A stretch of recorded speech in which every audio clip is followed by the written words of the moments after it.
You ask Tiger to solve. This deals with linear equations with one unknown.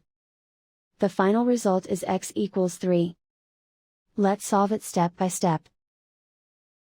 Group all constants on the right side of the equation. Add 16 to both sides. Simplify the arithmetic.